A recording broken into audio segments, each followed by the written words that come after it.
quand tu vois les groupes de dentistes sur Facebook, tu dis non, ça, c'est pas en balançant tes cas où tout le monde s'insulte parce que ça va pas aider. Quand j'ai commencé et quand j'ai passé ma thèse, mon président de jury de thèse m'a dit mais c'est pas possible, tu peux pas être endodontiste, il n'y a pas assez de boulot.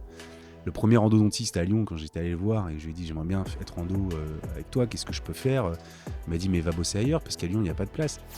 T'écartes la lèvre pour enlever les pointillons, je m'en souviens, mais elle hurlait quoi. J'étais doucement. Il me dit j'aimerais bien vous y voir.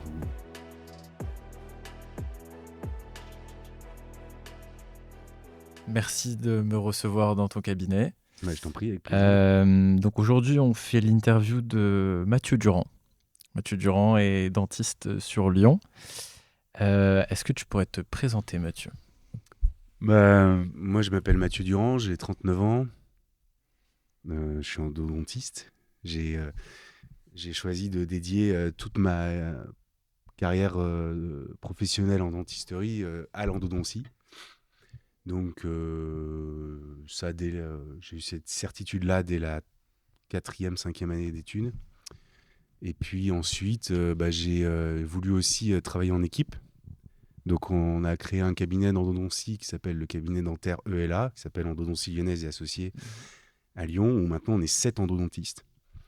Et on s'est fait une équipe de 16 personnes à gérer avec les employés. Voilà. Avec les assistantes qui vont derrière? Exactement, les assistantes cliniques, les assistantes de communication, quoi. D'accord. Voilà. Ok. Voilà. Et au niveau de ta formation, tu as fait un truc spécifique? Oui, et ça j'y suis beaucoup attaché parce que le problème de la profession d'endodontiste, c'est parce que pour moi c'est une profession qui est c'est normal. Une spécialité, ouais, c'est ça. Ouais. Mais c'est une profession non réglementée dans le sens où il n'y a pas de cadre. Si tu veux, n'importe qui a un diplôme de chirurgien dentiste peut demain être endodontiste et s'autoproclamer endodontiste. C'est un petit peu comme l'implanto. Au final, ouais, tout à fait. Mais c'est pour ça que la spécialité de chirurgie buccale a été créée, justement. Bon, après, peut-être qu'un jour, on verra apparaître la spécialité d'endodontiste, et je le souhaite. Mais du coup, moi, j'ai fait une formation universitaire qui, à l'époque, était organisée dans toute la France, ou dans pas mal de facs où il y avait des endos assez universitaires, ce qui est rare aujourd'hui, je trouve. Assez performants. Ils avaient créé un diplôme interuniversitaire d'endodontie où il y avait les cours en commun, où il y avait plein de formations en commun dans toute la France. Et moi, je l'ai fait à Nice. Voilà. Donc, je travaillais à Lyon et puis je faisais les allers-retours toutes les semaines à Nice pendant 2 ans. Ce qui était poussé parce que tu vois, on faisait une matinée en clinique. On avait un microscope par étudiant, on n'était que 3. On gérait les patients adressés au centre de soins de Nice. Et ensuite, on passait l'après-midi en recherche expérimentale. Alors, sur la première année, c'était des cours, et c'est nous qui les faisions, ce qui nous permet de les approfondir.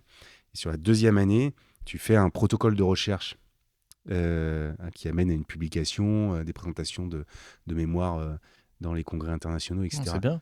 Oui, ce qui me permet de voir, en fait, ce que j'ai beaucoup aimé dans cette formation, c'est que tu es à la fois encadré cliniquement, mais aussi en recherche et en bibliographie. Et en fait, du coup, pour moi, c'est les conditions pour être autonome. Ce qui fait qu'en fait, quand quelqu'un te balance une info, tu vois, je pense à ma belle-mère qui, pendant le Covid, a une maladie auto-immune, donc les défenses à plat, et elle tombe sur un médecin qui lui dit il vous faut une 3e dose de vaccin, et un autre médecin qui lui dit non, pas de 3e dose pour vous. Donc forcément, ça crée une dissonance, elle panique. Et donc, on va se détendre, on va se poser, on va prendre PubMed et on va regarder ce qui est dit. Et tu vois, dans les 15 jours avant l'information qu'elle avait eue par ses médecins, il y avait une publication, un essai clinique qui disait, chez ces patients-là, il fallait attendre encore pour avoir la certitude qu'il fallait une 3e dose ou pas. Et donc, cette autonomie, tu l'acquiers dans des formations, dans ces formations-là, pour moi. De la rigueur, en fait. De la rigueur, et puis surtout, de la capacité à aller chercher l'information. Tu vois ? Ce qu'on apprend normalement au CDI quand t'es au collège, quoi, au début. Peut-être. Alors, c'est censé, dans les analyses critiques d'articles. Oui, c'est ça. Ouais, c'est ça. Mais j'ai l'impression que c'est très loin pour beaucoup. Et dans ce que je connais, dans le monde de l'endodontie, je peux que regretter, si tu veux, quand il y a des gens qui, parce qu'ils sont opinion leader pour une marque ou parce qu'ils soutiennent des choses qui ne sont pas démontrées. Des conflits d'intérêts. Oui, bien sûr. Et c'est souvent le cas quand il y a un manque de formation, si tu veux. Quand les gens sont éduqués à aller chercher l'info, et qu'en plus, il n'y a pas un enjeu financier quand tu es. C'est mieux. Ouais, c'est ça. Bah, souvent, tu as quand même un discours qui est plus objectif. Mhm. Voilà. Il y a ce biais-là que tu lis quelques informations. J'écoutais une vidéo il n'y a pas très longtemps. Tu écoutes quelques informations et d'un coup, tu as l'impression d'être spécialiste, alors qu'un mec qui a lu 4000 bouquins et plus sur le sujet Mm. est plus légitime à en parler, tu vois. Ouais, et puis souvent, ça fait des discours plus nuancés quand Ouais, ça accepte la complexité des choses. voilà, c'est Voilà, ça. alors que souvent, quand on dit bah non, cet instrument est génial, avec ça, tu casses plus et tout, bah, faut tout de suite se méfier en fait. Mhm. Parce que c'est pas vrai, ça n'existe pas. Mhm. Alors effectivement, on a des process C'est qui jamais noir ou repoussent, blanc. mais Ouais. bien sûr, Ouais. qui repoussent la fracture instrumentale, mais c'est beaucoup plus complexe que ça. Et là, il y a des infos. Enfin, dire que les infos n'existent pas, c'est pas vrai. Il suffit d'aller les chercher. Il y a des quantités. Tape fracture instrumentale sur PubMed dans ton site, tu vas en Il y avoir en des a un quantités. paquet, ouais. Mais il faut être capable de les lire et prendre le temps de travailler dessus. Et Mm. ça prend des heures et des heures. Donc Est-ce voilà, moi, que, je est-ce que crois. ces personnes-là ont envie de Bah, passer ce temps-là à faire leurs non, mais recherches, enfin, alors, leur mais propre moi, je pense que quand on n'a pas travaillé un sujet, il faut mieux se taire. introspection? Oui, Voilà, merci. tu vois, mais comme dans tout, on peut, ou alors dire très clairement que dans mon expérience, mais ça ne vaut que à mon niveau, je peux te dire que j'ai ce sentiment-là, Mhm. mais c'est pas objectif. Voilà. Je suis peut-être dur, hein, mais Non, mais je suis du voilà. même avis, donc Voilà. ça résonne très bien. C'est quand j'étais jeune endodontiste, il y avait plein. Enfin, ceux qui me demandaient de faire des confs, c'était des labos, quoi. Tu vois. Et après, ils me disaient, ouais, ce serait bien. Alors, ils te disent, ouais, Que vous poussiez un petit peu ce produit-là. ouais, c'est ça. Et quand tu commences à leur dire, bah non, non, je le ferai pas pour X raisons, ou alors je le fais, mais en montrant les défauts, et parce que je veux amener de la réflexion, garder un discours ouvert et pas dire qu'il faut utiliser ça comme ça. Mhm. Qu'en gros, je suis pas un commercial. C'est pas mon job, Mhm. tu vois. Et c'est là où, en fait, faut se méfier, si tu veux, de ceux qui en font un business, quoi, je crois. Mhm. Voilà. Alors, on va passer sur le sommaire de l'émission. Donc, il va y avoir plusieurs titres, plusieurs chapitres. Donc, il va y avoir un titre panoramique, un autre projet, ou Ok. mes projets, une autre rubrique pour ou contre, une rubrique passion, Ok. parce que j'ai cru comprendre que tu en avais un petit paquet, une rubrique au fait docteur Ok. et une rubrique héritage. Ok. Ça, c'est bien. J'étais pas au courant de rien. Je suis complètement en roue libre, hein. Voilà. Mais je me En laisse, roue libre, ça va, tu as l'air de bien gérer, hein. je me laisse complètement porter. Très bien. C'est Donc, agréable des fois de lâcher, quoi. exactement. Donc, première rubrique, la rubrique panoramique. Alors, comment est-ce que tu expliques à tes patients ce que tu vas leur faire? Non, bah, ça dépend déjà de ce que je vais leur faire, c'est sûr. Euh, j'ai tout essayé. Enfin, tout essayé. Je vais essayer de pas avoir de discours de généralité, mais j'ai essayé pas mal de choses. Ce qui marche le mieux, c'est le dessin personnalisé du cas pour le patient. C'est-à-dire, D'accord. voilà. Un jour, je me suis opéré de l'épaule, j'ai vu le chirurgien qui a dessiné mon épaule, tu vois, à partir de la radio. Il a dit, voilà, le problème est là, tac, j'ai tout compris. Mhm. Et je me suis dit, mais oui, évidemment, c'est ça qu'il faut faire. C'est-à-dire qu'il faut Tu dessiner la. schématises, Bah ouais, mais je fais un dessin, en fait. Un même dessin, si c'est un peu brouillon, c'est juste oui, histoire que ça oui. rentre, Alors qu'ils comprennent. à force, ton dessin, ton trait, il est plus net, il est plus, voilà. C'est plus Mais assuré. ouais, c'est ça. Donc, t'arrives mieux à dessiner la dent, t'arrives mieux à dessiner une couronne, t'arrives mieux à mais c'est très important parce que du coup, ça adapte ton discours. Et quand tu commences à dire, bah, voyez, que tu dessines tes racines, tu dessines il y a une couronne, tu dis qu'il y a des canaux, que ceux-là, ils sont à moitié remplis, qu'au bout, tu vois une infection, comme Mhm. sur la radio, puis tu montres en même temps et tu la dessines, tu dis, il y a des bactéries dans l'infection, ce qui viennent de la dent. Donc là, tout de suite, le patient, il te dit, mais oui, je comprends, en fait, il faut nettoyer la dent. Ouais, évidemment. Sauf qu'il y a une couronne dessus. Donc, soit faut enlever la couronne et refaire tout le traitement de racine et refaire une nouvelle couronne, soit à ce moment-là, ou sinon je fais une incision dans la gencive et je peux passer et nettoyer par l'extrémité. Mhm. Elle me dit, ah bah c'est super, et comment on fait pour choisir? Eh bah je sais pas, attendez 30 secondes. On va écrire la première solution, les avantages, les inconvénients, la deuxième, la troisième. Et là, tu te rends compte qu'en fait, bah peut-être par rapport à la chirurgie et l'endodontie et le retraitement, ça va être que la qualité de la couronne. Donc, bah, ce que je vous propose, c'est qui va faire la différence. Tu vois, c'est la qualité de la couronne. Donc, ce que je propose aux patients, c'est d'évaluer la qualité de votre couronne et après, Mhm. je vous dirai si on peut la conserver ou pas. Et en Ouais, fonction de ça, t'évalues ça comment? bah, Si t'arrives à la traverser l'examen. facilement? Ouais, non, déjà l'examen clinique et puis la radiographique, tu vois, si c'est ajusté ou pas. Et puis si elle est esthétique, si elle est récente, si elle Mhm. est ancienne, tout ça. Voilà. Mais des fois, quand on est. Parce que les deux, si tu veux, qu'on fasse un retraitement endodontique ou un traitement, une chirurgie endodontique, ça a quasiment le même taux de succès. Tu vois. Donc, du coup, on est. voilà, l'enjeu, il est là, quoi. C'est sur la prothèse qui va être en place. Donc, à ce moment-là, en fait, j'ai lu un livre qui s'appelle Réapprendre à décider d'Olivier Sibony, qui est chercheur en management à HEC Paris et que je conseille absolument, mais il est plus difficile à trouver parce qu'il a été publié il y a une quinzaine d'années, où il démontre tous les biais de confirmation, tous les biais de confirmation, etc., intellectuels, qui te permettent de guider le patient ou même toi sur un mauvais choix. Par exemple, si tu es passionné de chirurgie, moi j'ai plein de confrères D'accord, endodontistes ok, que je vois ce que j'adore tu et veux qui dire. sont des chirurgiens hors pair, mais ils indiquent la chirurgie des fois dans des situations où il faudrait faire des retraitements. Less is more, ok. Ouais, tu vois, et en fait, pour rester objectif, tu es obligé de faire ton tableau, tu vois. Par exemple, je sais pas, tu Tu veux te changer de forces. bagnole, tu te forces, voilà, t'as ton budget, t'as ton truc, Mhm. et t'as ta case achat plaisir aussi, hein. Mais là, dans le cadre du patient, la relation patient-soignant, le plaisir, il faut le prendre à deux, tu vois. Tu peux pas l'imposer, toi. C'est sûr. Tu Et peux pas puis, dire, j'adore le bistouri, donc je vais vous faire la chirurgie. il y a l'âge du patient, il y a aussi Évidemment, son expérience avec les dentistes. mais évidemment, tout Est-ce qu'il ça, est prêt à tenir 2 heures sur évidemment, le siège? évidemment. Alors, des fois, il y a des choses qui sont évidentes, tu vois, que la couronne n'est pas bonne, tu vois. Donc, t'as pas besoin de passer par toutes ces étapes-là, hein. Moi, il y a des fois des patients qui viennent un peu de loin, ce qui sont adressés, je leur passe un coup de téléphone, et puis on échange, et je leur dis, bah voilà, je leur explique comme je viens de t'expliquer. Et en fait, ce que le patient veut savoir, c'est comment ça va se passer et ce qu'il va avoir mal ou pas. Et ça, c'est pas moi qui le dis. C'est une méta-analyse qui a été publiée dans les années 2000 au Brésil, D'accord, qui explique ce que le patient veut ressentir quand il va subir un soin d'endodontie. Et en d'accord. fait, ce qu'il veut savoir, c'est est-ce qu'il va avoir mal pendant, est-ce qu'il va avoir mal après, et quel est le plan de traitement. Et à partir du moment où tu lis, tu vois, encore une fois, tu vas trouver les données dans la littérature. Tu lis ces réponses-là, tu leur dis, bah, écoutez, pendant le soin, vous sentirez rien parce qu'on va vous faire une anesthésie. Des Je fois, commence par ça, mais moi ouais. aussi, hein, quand Bah je oui. leur dis, mais vous allez rien sentir en Ah fait. ouais, non, non, mais rassurez-vous. Et puis même, on est une équipe avec le patient. Donc si vous me dites que vous avez mal, ça peut arriver. Je m'arrête et je remets de l'anesthésie. Mhm, Tout va bien en fait. Tout va bien. Ça peut arriver, évidemment, hein, je ne vais pas vous mentir. Des fois, effectivement, on a tous connu ça, des petites zones qui ne sont pas anesthésiées, mhm, etc. mhm. Eh bien, tranquille, vous me le dites. Moi, je suis là, je m'arrête. Dès que vous me le dites, voilà. Mais en même temps, j'ai besoin que quand tout va bien, vous aussi, vous soyez smooth pour me permettre de travailler. Parce que mine de rien, pour nettoyer votre racine, vous ne pouvez pas vous le faire tout seul. Donc, c'est un travail d'équipe. Donc dans la méta-analyse, c'était en Mm. première position. Est-ce que vous avez mal?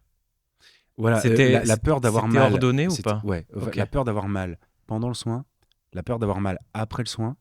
Donc là aussi, si tu veux, quand tu fais un retraitement odontique, tu nettoies pas l'infection. Mhm. Tu nettoies l'origine de l'infection, c'est-à-dire tu nettoies la dent.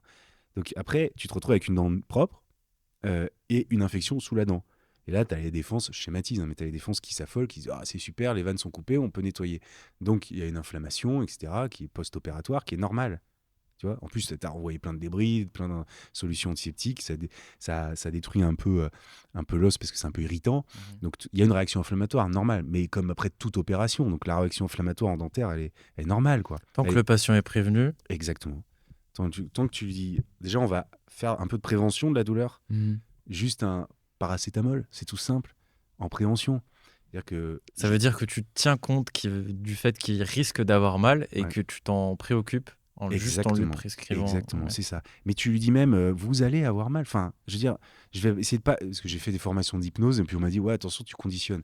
C'est possible, mais n'empêche que, C'est exactement ça. Moi, je me suis hmm, dit aussi poser cette question. Est-ce que en leur disant attention, vous allez avoir mal, est-ce que tu crées pas un autre biais en disant hmm, hmm, du coup, il risque de plus avoir mal parce qu'il sait que ça va avoir mal? Enfin, c'est ouais. un cercle un peu Et vicieux. bah, si tu veux, moi ça ne vaut que dans mon expérience, hein, mais qui a été passionné de communication, d'hypnose, tout ça, et je me suis rendu compte que plus tu étais franc et sincère, et plus ça marchait.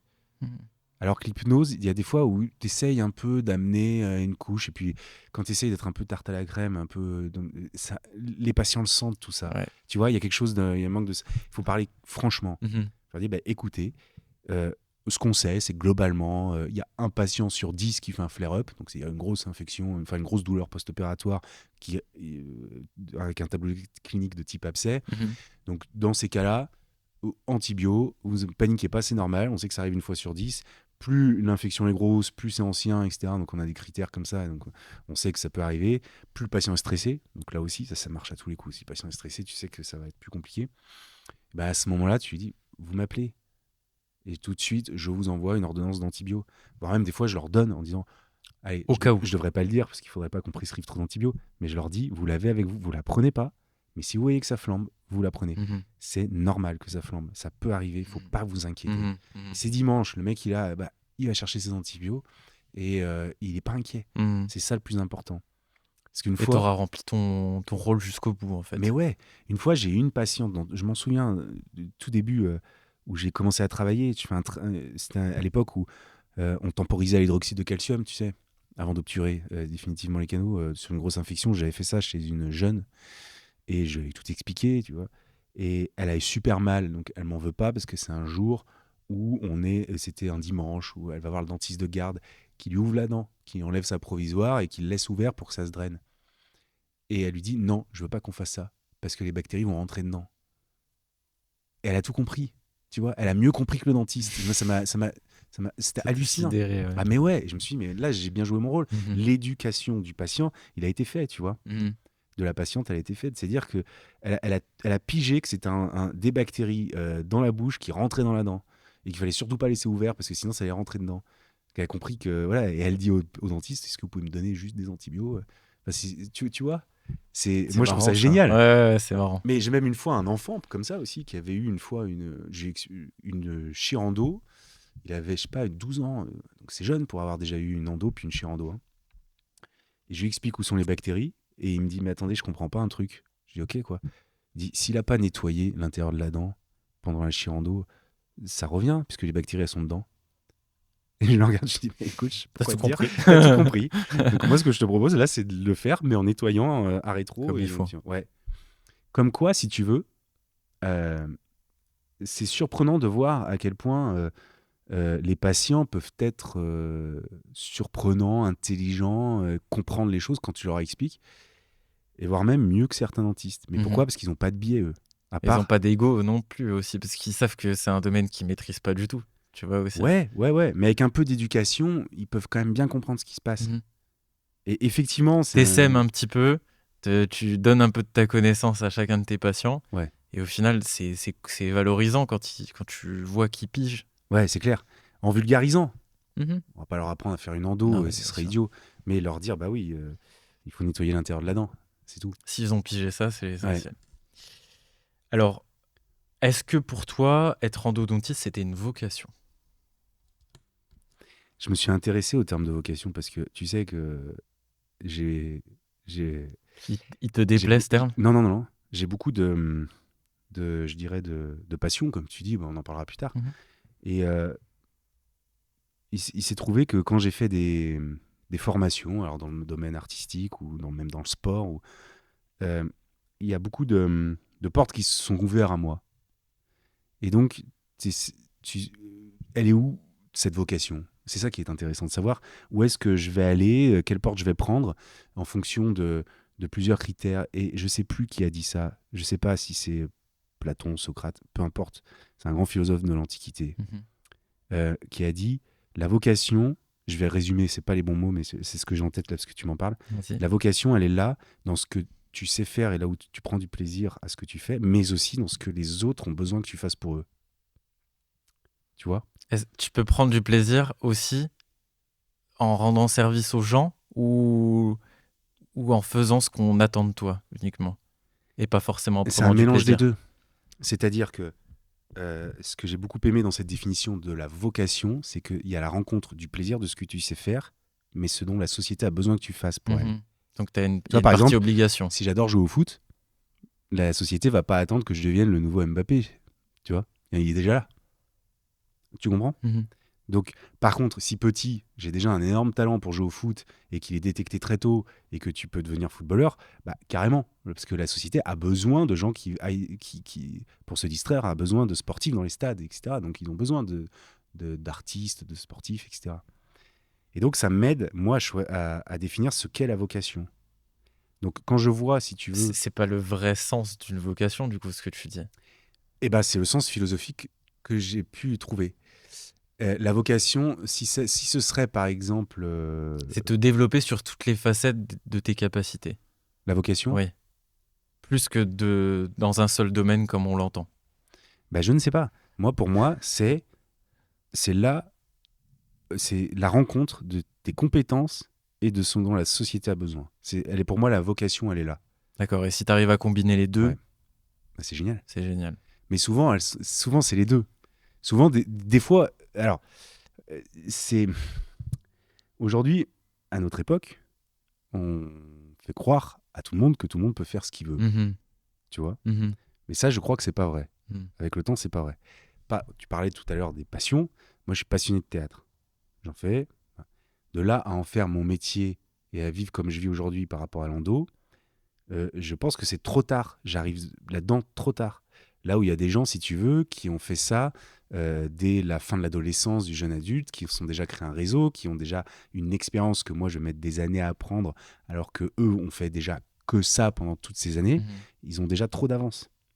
Tu comprends? Est-ce que le fait de Donc se conditionner en se disant il faut que je réussisse dans ça et j'ai pas le choix, ça crée pas cette vocation entre guillemets c'est artificielle? possible, c'est possible. Mais ce que j'essaie de dire, c'est que il faut que la magie opère dans une vocation. Mhm. C'est pas qu'une question de volonté. Le je veux, j'y vais, ça marche, bah, va dire à un Ukrainien aujourd'hui, mais enfin, si tu veux devenir endodontiste, c'est facile. Je comprends. Tu comprends ce que je veux dire? Mhm. Il y a un côté environnemental aussi. Puis il y a un côté personnel aussi. Si tu rêves d'être, je sais pas, un grand chef cuisinier, mais que dès que tu rentres chez toi, tu as des problèmes familiaux à Mhm. gérer, Mhm. bah, c'est pas la même chose. Tu as moins de disponibilité pour ça. Ok, il faut aussi Même si que t'es... toutes les conditions soient réunies. Exactement. Et ça, je pense que là, la vocation, c'est ce qui dépend de toi, mais aussi de l'environnement et des autres. Et là, quand les choses se rencontrent, oui. Donc je pense que ma vocation à être endodontiste, oui, c'est clair. Parce qu'aujourd'hui, c'est ce qui me permet de bien vivre. Euh, on est 7 au cabinet en endodontiste. J'ai une super équipe, c'est un plaisir. Tu vois, aujourd'hui, c'est samedi, c'est le week-end. Tu as croisé 2 de mes associés qui sont passés au cabinet. C'est-à-dire que l'environnement qu'on a créé, C'est c'est ce que je me génial. suis Ouais. dit, mais qui vient bosser le Voilà. samedi Mais ou parce vient au que cabinet le c'est des gens samedi? passionnés, parce que voilà, quand j'ai commencé, quand j'ai passé ma thèse, mon président de jury de thèse m'a dit, mais c'est pas possible, tu peux pas être endodontiste, il n'y a pas assez de boulot. Le premier endodontiste à Lyon, quand j'étais allé le voir, et je lui ai dit, j'aimerais bien être endo avec toi, qu'est-ce que je peux faire? Il m'a dit, mais va bosser ailleurs, parce qu'à Lyon, il n'y a pas de place. Tu reviens 15 ans après, et en fait, tu as créé un cabinet où on est 7, et on a 3 4 mois d'attente. Tu vois, il y a une espèce il y avait une demande. Il fallait que la compétence et la demande se rencontrent. Donc là, oui, si je suis cette définition de la vocation, je pense qu'on y est, Mhm. tu vois. Mhm. Mais est-ce que c'est là où je prends le plus de plaisir?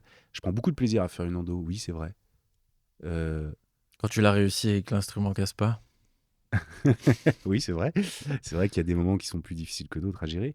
Mais après, avec l'expérience, tu apprends à tout gérer aussi. Même mhm. les échecs, même les T'as la complications. petite goutte de sueur à expliquer aux patients Elle que. arrive plus trop, celle-là. Ah ouais, Ouais, ça arrive plus trop.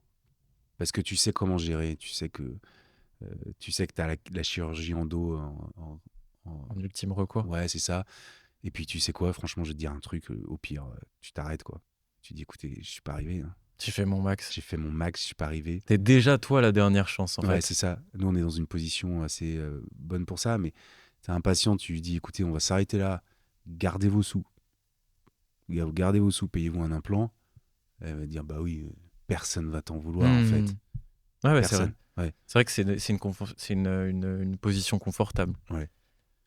C'est ça, bien sûr. Mais tant que t'as cette sincérité, cette honnêteté avec le patient, Je pense aussi. ouais. Ça fait pas mal. Qu'est-ce que c'est tes indispensables pour une endo réussie? Pour ceux qui voudraient s'équiper. Euh, Les indispensables, on va dire deux, trois choses, grand maximum. Grand maximum, bah, c'est. Alors, bah déjà, moi, je suis peut-être pas forcément objectif parce que j'ai une vision, je dirais, liée à des qualités d'endodontiste, tu vois. Mais Alors schématise, comme si j'étais ouais, un. si je veux aller au plus simple, hein, je pense que c'est déjà un protocole d'irrigation. Ça, c'est D'accord. clair. La pose du champ opératoire et un protocole d'irrigation qui soit poussé, mais simple, hyper simple. Il suffit d'irriguer avec de l'EDTA et de l'hypochlorite et d'activer, quoi, tu vois, avec un protocole d'activation, mais c'est tout simple, hein. Soit à la main, soit avec un petit instrument comme un endoactivateur avant d'obturer. Et rien que ça, sous champ opératoire, rien que ça, ton endo est déjà nickel, hein. T'as Après, les déjà fait la microscopes. moitié Mais du oui, boulot. Le reste, c'est des outils comme le microscope, comme les ultrasons, etc., qui te permettent de gérer quand c'est trop compliqué, Mhm. tu vois, Mhm. mais pas, mais pas quand c'est facile. Enfin, nous, quand c'est facile, on regarde le microscope 2 secondes, puis on l'enlève, puis on fait notre rando comme ça. Tu Bon, vois, bah, t'as su synthétiser. tu vois. C'est bien. Et je dirais ça, ouais, alors pour terminer, si tu m'as demandé 2, 3 trucs, je dirais le champ opératoire, c'est indéniable. En fait, toujours avoir en tête qu'il ne faut pas qu'il y ait une bactérie qui rentre dans ton endo pendant que tu l'as fait. Le champ opératoire, la désinfection, donc c'est un mélange de la mise en forme et de l'irrigation, ça c'est sûr, et l'étanchéité corono-radiculaire. Ouais, D'accord. ça Donc, c'est tout de suite pendant que tu fais ton endo, restauration. tout de suite pendant que tu fais ton endo. Pas de, plus d'empreintes in les corps, de choses qui partent, tu vois. Ou si tu dois le faire, des empreintes optiques sous champ opératoire, mais pas de, voilà, pas plus laisser la dent dans la bouche, tu vois, planifier, avoir cette pensée d'asepsie. C'est-à-dire que je commence mon endo, je colle tout de suite après et je prends mon empreinte pour la restauration définitive tout de suite après. Mhm. Comme ça, bah, la dent, même s'il y a une étape de labo, elle reste pas longtemps dans la bouche, même avec un pansement provisoire, ou, tu vois. Nu. Ok. Ouais, Mhm. ça pour moi, c'est la seule chose qui, si tu fais ça, mais déjà, tu tombes sur les taux de succès les plus élevés.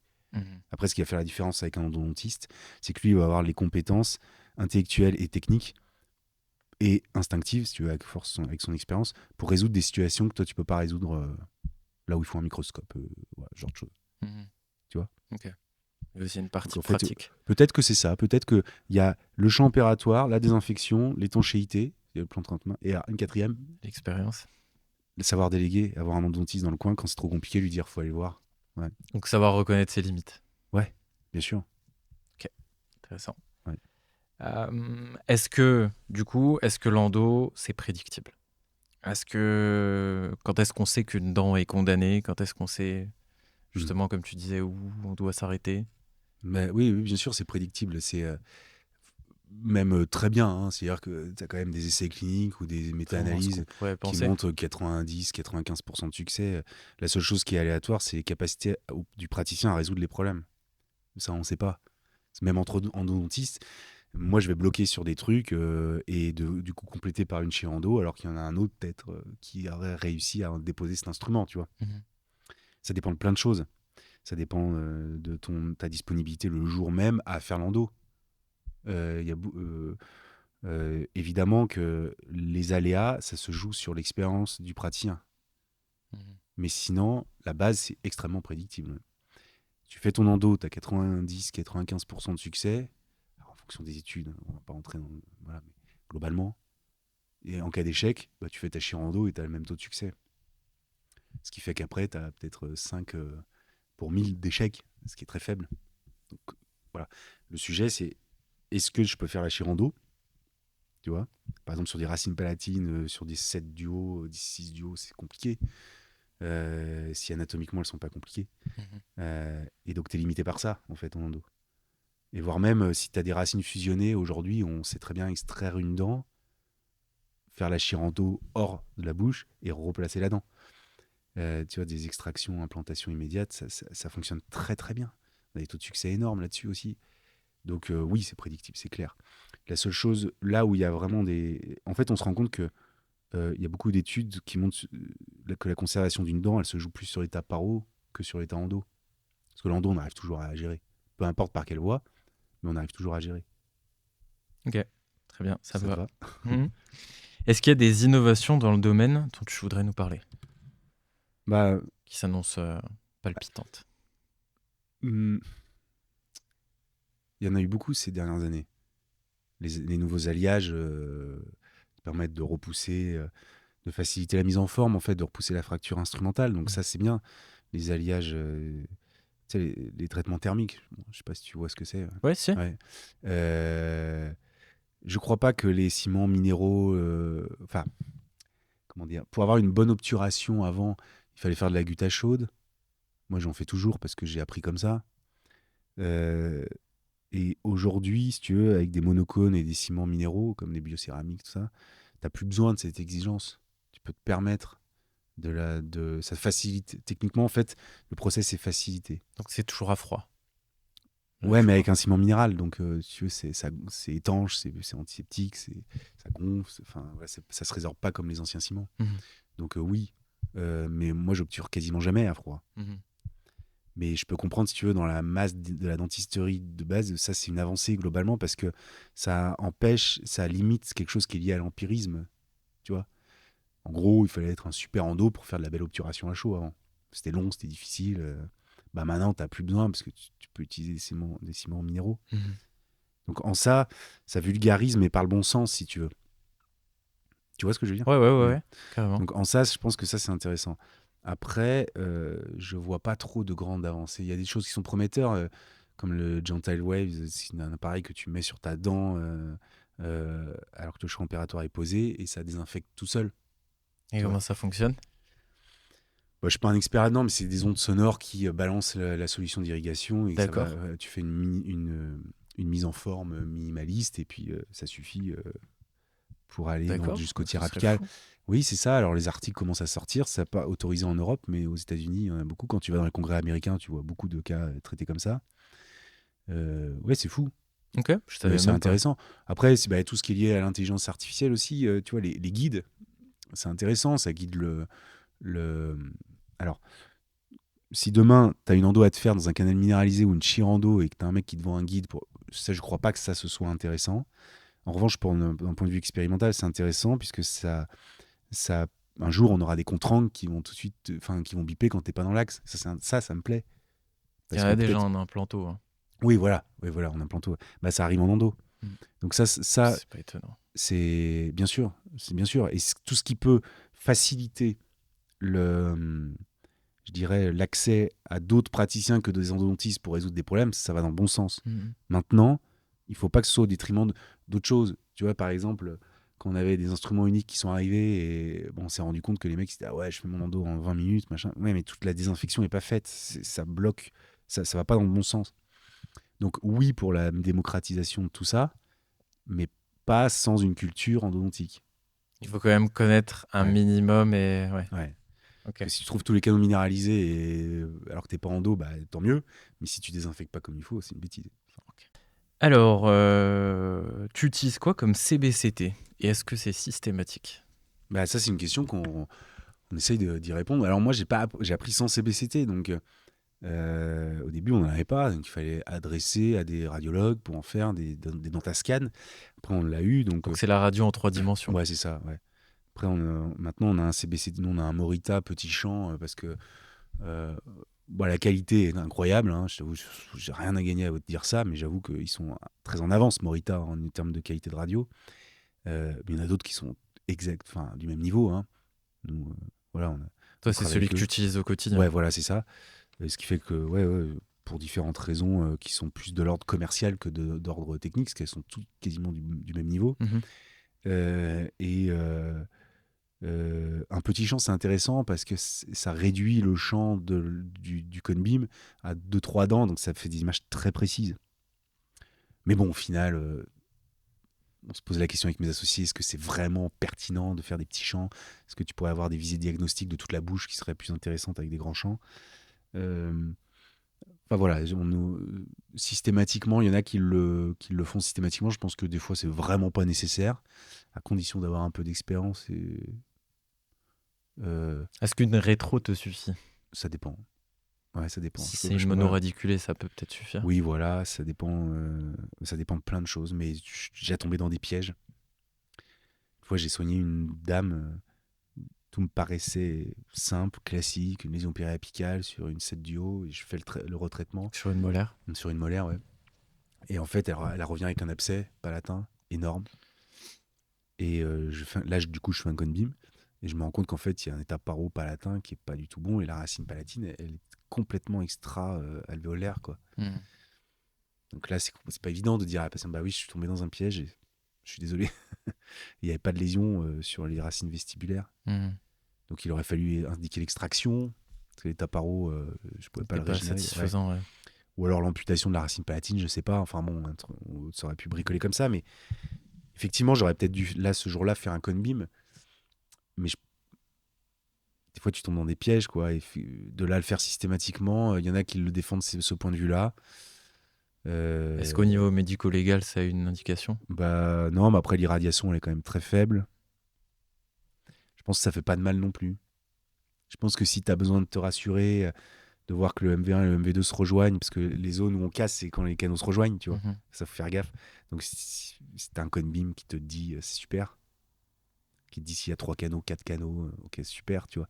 Tu gagnes peut-être du temps clinique. Je pense que c'est comme regarder sa carte avant de faire un trajet, tu vois, dans le désert. Bon, tu sais que tu vas passer par là. Ça peut que simplifier. Je crois pas que ce soit un débat, en fait. Mhm. Mais je le fais pas systématiquement, non. Ça te permet aussi d'anticiper les choses, comme tu dis. Ouais, c'est ça. Ouais, pas très bien. Mm. Alors, on va passer à la deuxième rubrique, la rubrique Mes projets. Donc, tu as créé ton cabinet, ELA. Ouais. Tu l'as créé quand? Bah, j'avais rejoint une dame qui a dirigé ma thèse, qui s'appelle le docteur Boussetta, qui avait créé ce cabinet. Enfin, ouais, ce cabinet. Elle travaillait sur un seul fauteuil. Mhm. Moi, je comblais un peu au début son emploi du temps. Puis après, très vite, on a monté 2 fauteuils. Puis on a travaillé à 2, et puis 3, puis 4. Puis au fur et à mesure, elle est partie pour d'autres aventures. Et on a continué l'aventure. Et donc, moi, j'ai commencé mon activité en 2011. Donc, voilà, ça fait presque 15 ans, Mhm. tu vois. 15 ans de bons et loyaux services. Ouais, presque. Ouais.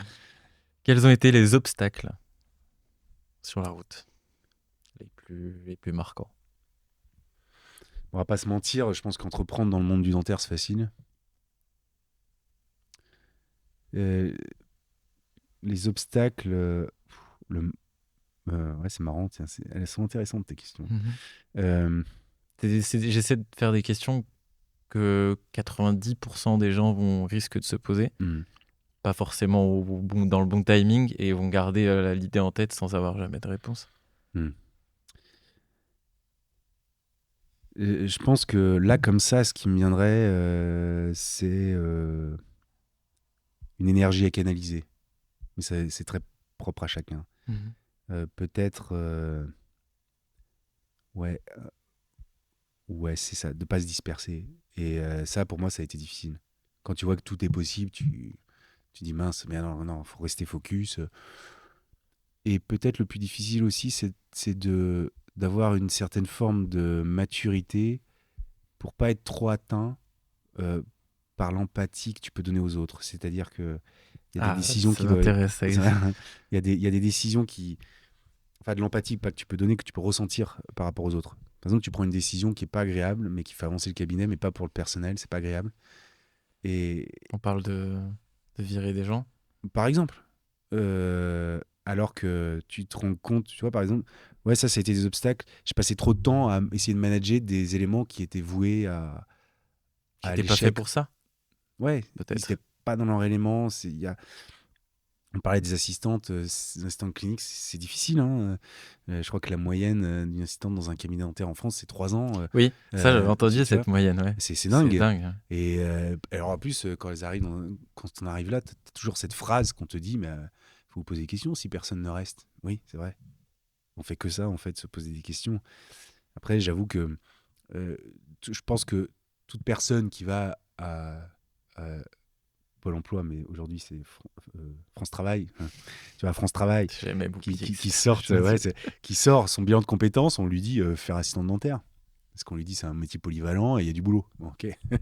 Donc tu te retrouves avec des gens qui choisissent ce métier-là par défaut, qui rentrent dans une formation où n'importe qui C'est peut vrai qu'il y a rentrer. ça, ouais. Donc bah voilà, toute la sélection, le travail, le filtre que la société doit mettre en place pour créer des professions, bah, il n'est pas mis dans ce métier-là. C'est Et que toi, à ton sens, c'est même trop facile, c'est de ça dont on parlait, de devenir assistante.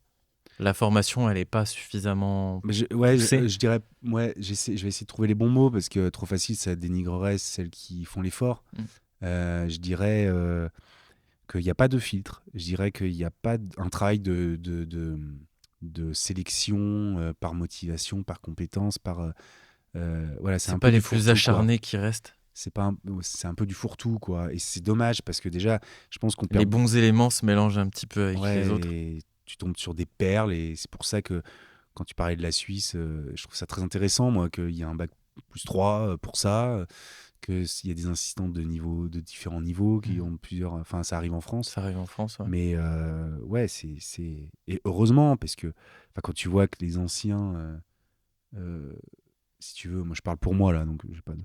mais que tu vois que les hygiénistes n'ont pas leur place, enfin, imagine-toi, là, demain, tu rentres dans un métier où tu vas satisfaire les désirs de quelqu'un, c'est-à-dire du praticien, tu te mets donc à sa disponibilité, et qu'en plus, tu sais que tu n'as pas d'autre perspective d'évolution que de gérer un peu de stock ou un peu de management sur deux trois personnes qui travailleraient au cabinet. C'est pas évident de se projeter sur 20-30 ans de travail là, comme ça. Mhm. Oui. Ou à chaque fois que tu dois prendre une journée, tu dois demander, tu vois, il faut T'as pas justement cet horizon inatteignable. Ouais, bah disons que si le summum, c'est d'avoir un bon train de vie et un peu de liberté, c'est pas évident. Mm. Donc ça, moi, celles qui se battent pour ce métier, je les admire parce que, je dis celles, ça peut être évidemment ceux aussi, mais je les admire parce que c'est vraiment Et tu penses pas que pardon de te couper, tu Non, je penses t'en pas que prie. c'est un rapport avec l'ambiance, l'état d'esprit actuel? Parce que par le passé, je veux dire, il y a des assistantes qui restaient 15, 20, 30 ans avec les mêmes prates. Moi, j'ai commencé dans une structure où l'assistante, elle avait fait toute sa carrière au même endroit. Ouais, bien sûr. Et elle en était fière. Ouais, bien sûr, bien sûr, bien sûr. Euh, Il y a quelque chose de sociétal qui doit peut-être se jouer là-dedans. Ouais, c'est encore un autre débat, ça, du coup. Mais effectivement, c'est un autre débat. On peut que, je dirais, euh, se réjouir de l'émancipation, que déjà, c'est un système extrêmement patriarcal, euh, du dentiste et de son assistante, enfin, tu vois. Ben oui, je pense que cette émancipation, ça doit passer par certaines choses, mais euh, et que ce soit plus du personnel en claquant des doigts qui doit se rendre disponible. Mais d'un autre côté, il faut pas non plus oublier que c'est grâce à l'activité de soins que, L'assistante existe. ouais, que l'assistante existe et que le praticien existe et que l'assistante existe. Donc, c'est pas pour autant qu'il faut devenir revendicateur ou revendicatrice à outrance. Mm. Donc, c'est un équilibre à trouver C'est un là-dedans. couple. Exactement, ouais, exactement. C'est un couple. Et puis, il y a un enjeu social aussi, faut pas se mentir. Quand même des milieux sociaux qui s'affrontent, qui doivent vivre ensemble. Et là, et c'est vrai, C'est vrai. là, les problèmes, c'est pas les mêmes. Et donc là aussi, il y a quelque chose qui se joue. Donc le côté patriarcal, le côté social, bon, Ça fait il un faut que beau tout le monde cocktail. l'accepte, quoi. Ouais, mm, Il faut que tout le monde l'accepte. c'est clair. Donc c'est pour ça qu'à mon avis, c'est complexe. Et des fois, il y a des gens, si tu veux, pour revenir à ta question, si j'ai des... Enfin, les embûches, ça a été peut-être effectivement passer beaucoup de temps sur des gens qui étaient voués à trouver des solutions trop destructrices du collectif. Et du coup, tu as des gens, si tu veux, qui vaillent la peine que tu te battes pour elles, ou eux, et qui du coup, bah, que tu le délaisses un petit peu, et que du coup, s'en vont parce qu'ils disent, mais oui, vous m'avez délaissé. Et là, tu t'en veux un peu. Donc maintenant, c'est vrai que dans le management, je vais plutôt m'occuper, tout donner sur des gens qui se donnent à fond, parce que, Ça fait un tri. ouais, C'est triste à c'est un dire, peu mais ça. ça fait un tri Par aussi. exemple, tu vois, on a mis des primes, au lieu d'en donner tout le temps à toutes les assistantes, on met des primes à notre personnel qui reste avec nous depuis 2-3 ans déjà. Tu vois, et qui obtient des résultats et qui te facilite ton quotidien et en même temps. Donc forcément, tu as envie de plus les valoriser. Et puis c'est nécessaire parce que c'est aussi ça le but. Tu vois, Mm. si t'es revendicateur au bout d'un mois, c'est un peu compliqué de gérer les choses. Tu vois, C'est culotté aussi. ouais, c'est culotté. Et puis il y a un autre enjeu qui va au-delà que, euh, que certaines choses en quelques semaines. Quoi. Il faut d'abord bien soigner, faire des beaux traitements. C'est d'abord la base de la base. Après, les choses, générer du chiffre. Parce qu'il faut, pour être capable de payer les gens correctement, il faut aussi générer du chiffre. Mhm. Et donc, être capable de Faut, prou- modifier sa façon de faire, aller un peu plus vite, un peu plus efficacement.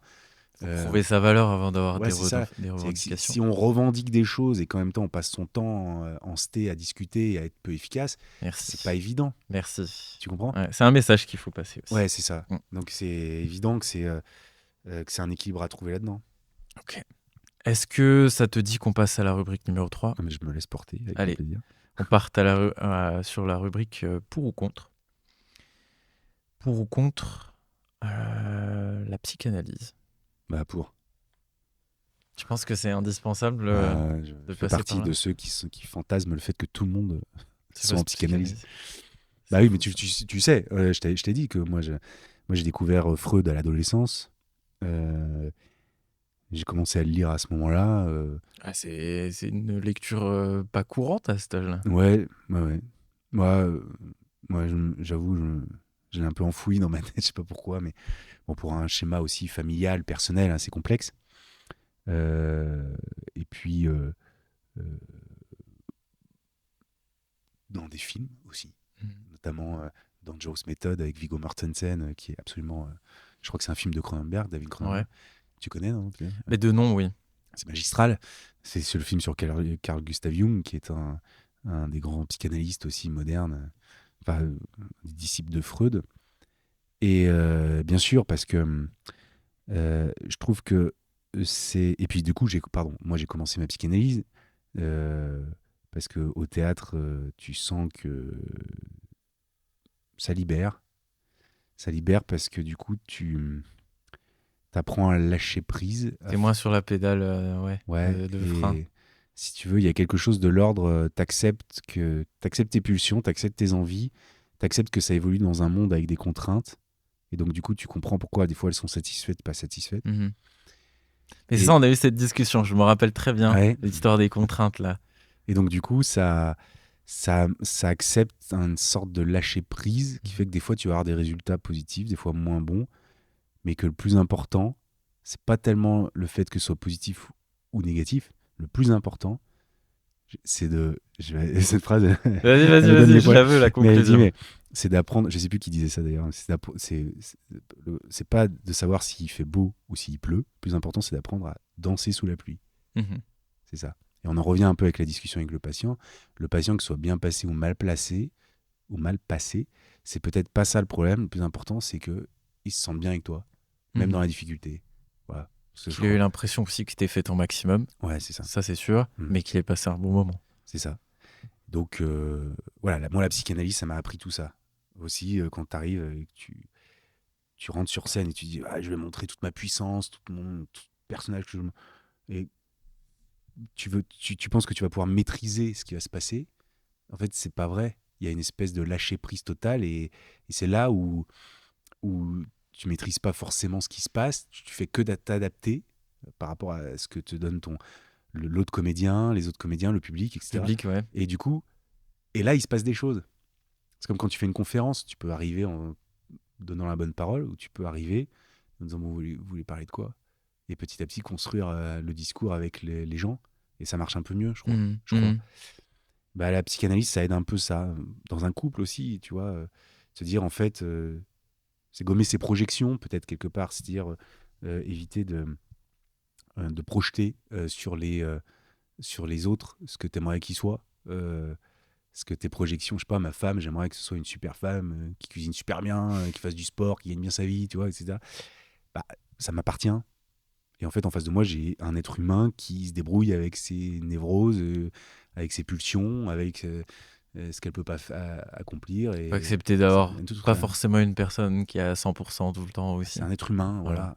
imparfait. Ouais, c'est ça. Donc en ça, bien sûr que je suis pour. Je vois pas comment on peut être contre, en fait. Mhm. Franchement. Voilà. Rouleau salivaire ou digue? Bah, non, mais tes questions, elles sont. C'est un pléonasme. Enfin, bah, évidemment la digue. Ok, Mais pourquoi? Tiens, c'est intéressant.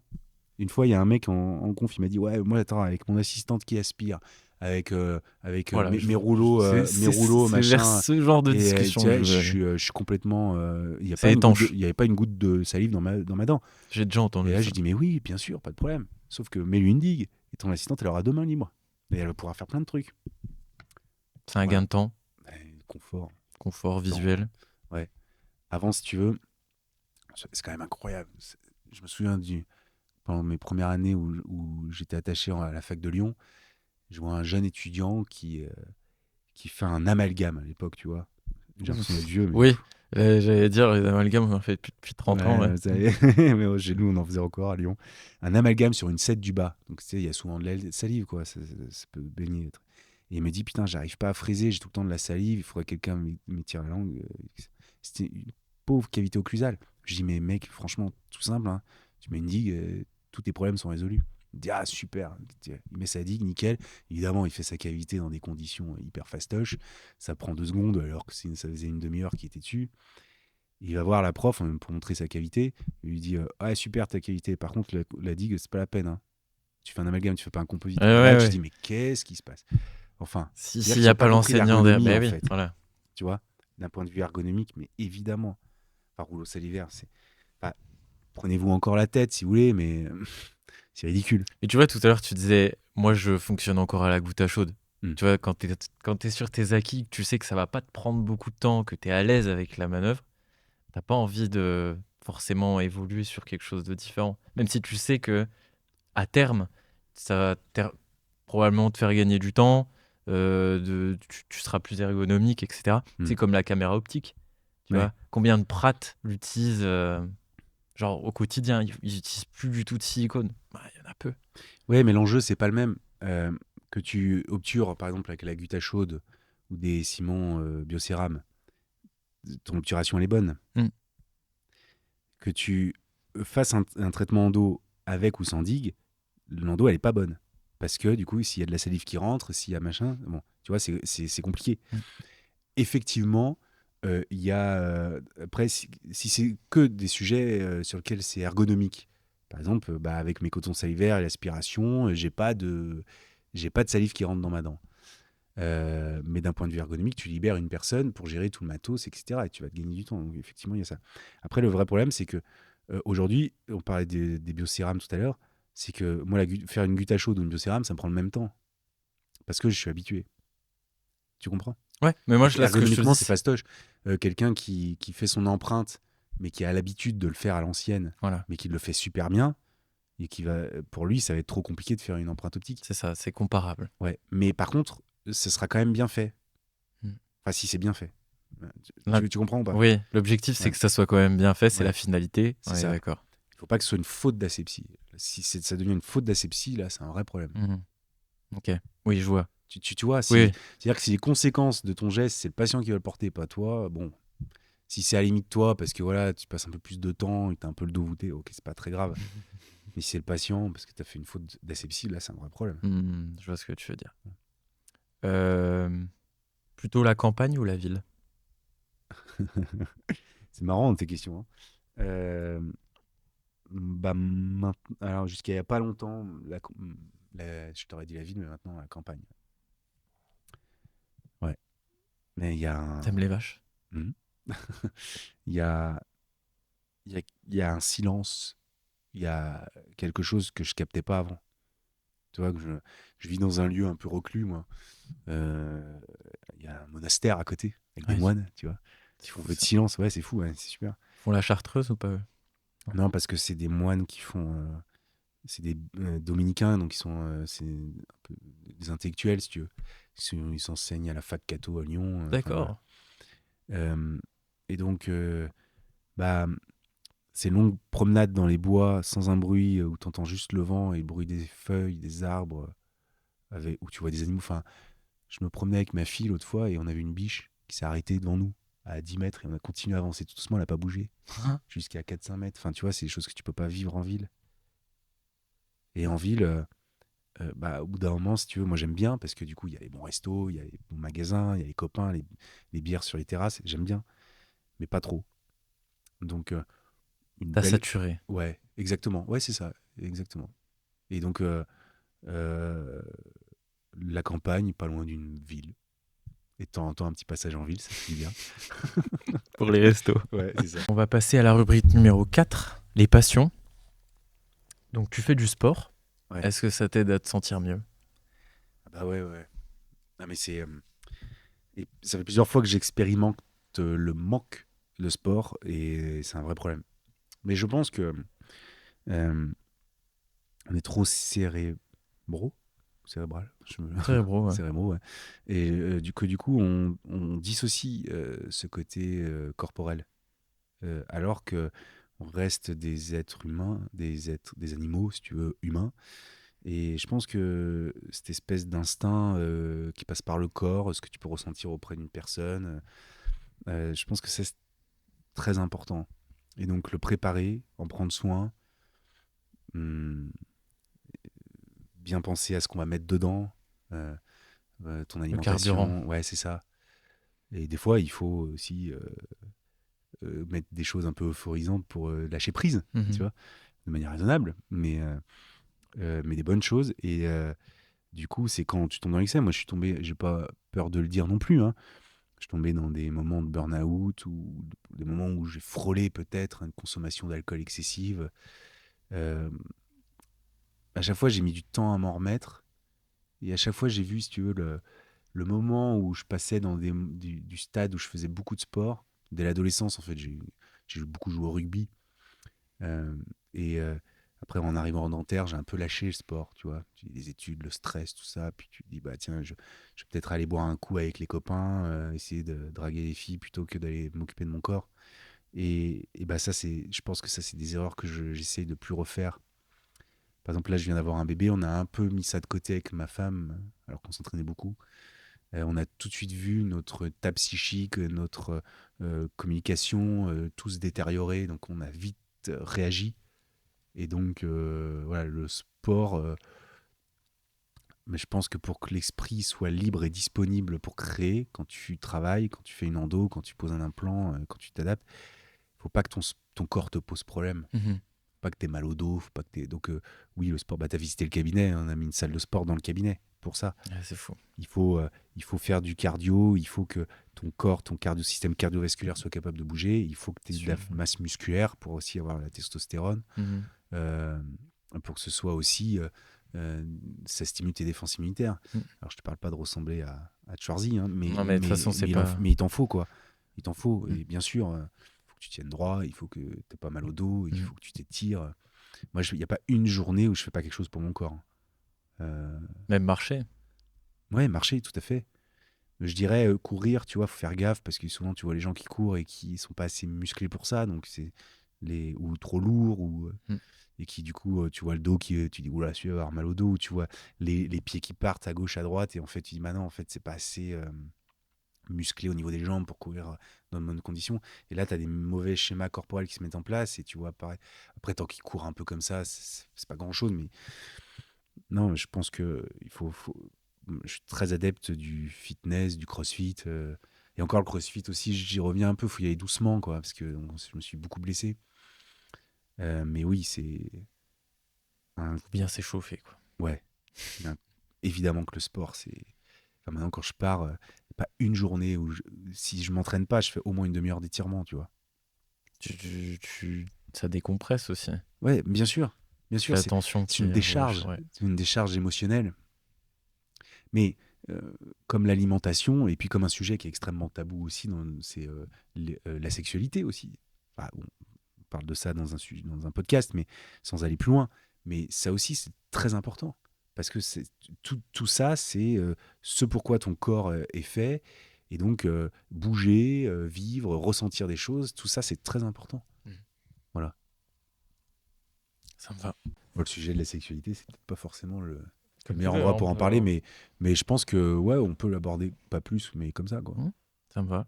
Ouais, c'est un sujet tabou. Rotation réciproque ou continue? Rotation continue ou réciprocité. Oui. Pardon. Ouais, je t'en prie. Excusez-moi. Bah, en fait, la réciprocité, c'est un mouvement qui évite la fatigue cyclique. C'est-à-dire que ton instrument, il tourne et à force de tourner, au bout d'un moment, il y a trop de contraintes qui se fait dans le même endroit et l'instrument casse.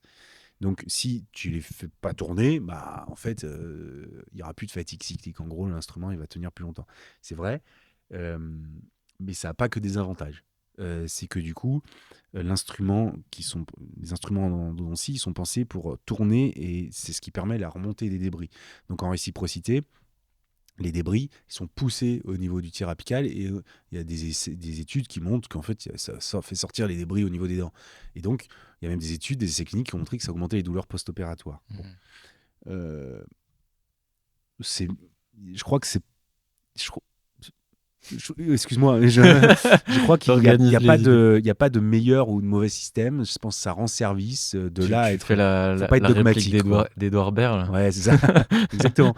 Mais Pas je crois pas bonne. qu'il y ait bon ou mauvais système endodontique. Je crois que ce qu'il faut, c'est avoir un système qui répond à ton cahier des charges de désinfection. que tu ailles par la réciprocité ou la rotation continue. Moi, je me ferais faire une endo chez un endo qui est très bon en endo et qui utilise la réciprocité sans problème. Mais tout en sachant que ça fait un peu plus mal en post-op. Mm. Et qu'aujourd'hui, avec tous les instruments qu'on a, bon, de là à utiliser la réciprocité, si c'est pour éviter la fracture instrumentale, oui. Si c'est pour passer de 4 instruments à un seul, ça, c'est un fantasme. Et ça, non. Voilà. Ok, Voilà. très Ça. bien. On peut passer à la rubrique numéro 4, Ouais. tes passions. Ouais. Bon, on les a déjà un peu évoqués. Ouais. Tu cuisines un petit peu Ouais. avec tes enfants, seul? Moi, j'ai une fille. Ok. Ouais, j'aime bien le faire avec elle, ouais. Mais pour l'instant, elle est petite, hein, mais ouais. Elle casse Euh, les œufs. ouais, elle casse les œufs, elle touche la farine, elle goûte. Elle goûte la pâte à crêpes crue, tu vois. Mais, mais ouais, bien sûr. Mais c'est un moment. C'est comme une endo, si tu veux. Moi, j'aime bien travailler seul aussi, même quand je fais une endo, même si c'est plus long, parce que c'est un T'appelles moment. l'assistante vraiment que... Non, la plupart du temps, elles sont tout le temps là. Enfin, ouais, tout le temps, il y a un souci d'efficacité. Mais quand on est en manque de personnel, quand il y a un problème, ou tu vois, qu'on manque d'assistante, ça arrive dans tous les cabinets, ça, tu Mhm. vois. Et ben, je suis le premier à dire pas de problème, je travaille seul, parce qu'il y a un espèce d'envie. Je me mets un podcast où je mets la musique à fond et je soigne. Voilà. Donc, et la cuisine, c'est un peu pareil. J'aime bien, ça me détend.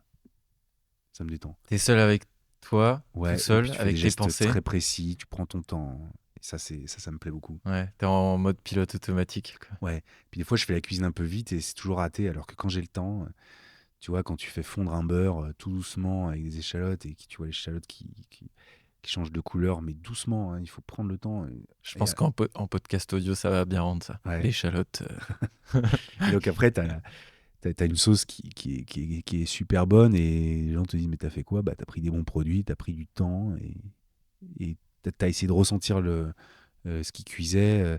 On est dans d'autres sensations qui sont parfois pas rationnelles, mais alors t'as comment dire, la recette qui est là pour te guider, mais après il y a aussi ce que tu ressens auprès de l'odeur, du goût, de l'aspect visuel. Et donc ça, ouais, ça me plaît beaucoup. Et Mhm. puis je sais pas pourquoi, j'adore la cuisine, quoi.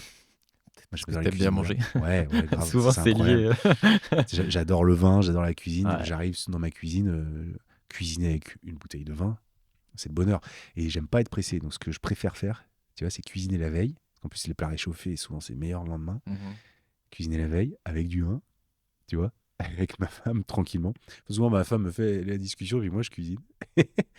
et, euh, et après, pour des invités le lendemain. Comme ça, le lendemain, tu Ok. réchauffes, mais tu stresses pas à te mettre Ouais, et puis tu prends ton temps pour accueillir les invités. Exactement, Ouais. exactement. C'est Ça, c'est vraiment du temps très, très efficace. important. Ouais. Ça, c'est ça. Il y a une phrase d'une artiste, chaque fois j'oublie son nom, mais qui dit que les gens ne vont pas se souvenir de ce que vous avez fait, mais de ce qu'ils ont ressenti auprès de vous. Mhm. Tu vois. Et une fois, on va dans un resto avec ma femme, on réserve à 19h30. On arrive à 19h30, je vois plein de monde. Je me dis, oh là, on va encore passer. Tu vois, comment. Tu sais, c'est ce genre de resto où tu vas peut-être bouffer en 3-4 heures. Tu te dis, bah, c'est un peu trop. J'arrive, 19h30. On nous commande l'apéro, on boit un verre. Tout de suite, la commande du menu arrive. On arrive, on vient d'avoir notre apéro, il y a le premier plat qui arrive. Bon, c'est pas le vin qui arrive. Tu manges ton plat, ton deuxième plat, ton dessert. Tu as à moitié fini ta bouteille de vin. Puis on vient de dire, bon, c'est bon, il faut y aller parce qu'il y a le deuxième service qui arrive.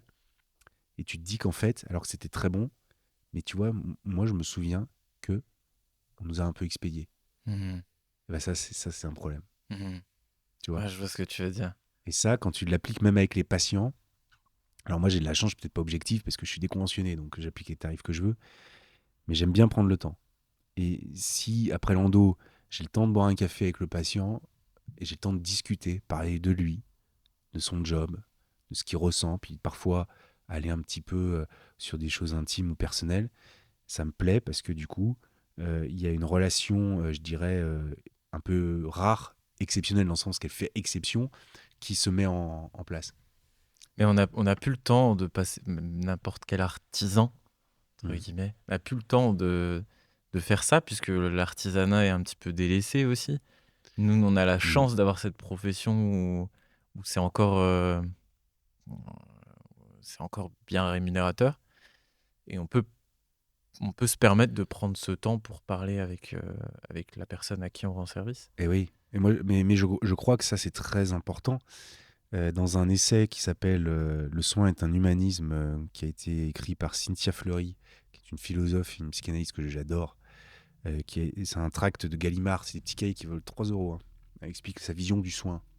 C'est une femme qui est exceptionnelle et qui travaille sur la psychanalyse des soignants à la Pitié-Salpêtrière, tu vois, et qui, voilà, comment prendre en charge et accompagner les soignants qui prennent soin des autres. C'est passionnant. Mhm. Et donc, elle parle de ces choses-là, que des fois, l'acte est important, mais l'échange, l'aspect humain, de prendre le temps, une main sur l'épaule, de discuter, etc., ça a tout autant d'importance. Ça touche. Ouais. Et ce qui fait que tu vas avoir moins de problèmes, moins de douleurs post-op, moins de stress dans les soins. Mhm. Tu vois, On est c'est moins très des souvent. robots. Ouais. C'est très souvent, j'ai une consultation, une endo. Mais si je sens qu'il faut que je rappelle un coup de téléphone avant, que je discute, je le fais. Parce qu'après, tu arrives avec. Tu vois, par exemple, j'ai des patientes, j'allais dire des patientes. C'est bizarre, mais c'est vrai, je dois l'avouer. Ça arrive plus que des mecs. Je pense pour des raisons qui sont sociétales, pas évidemment genrées, mais qui sont très anxieuses.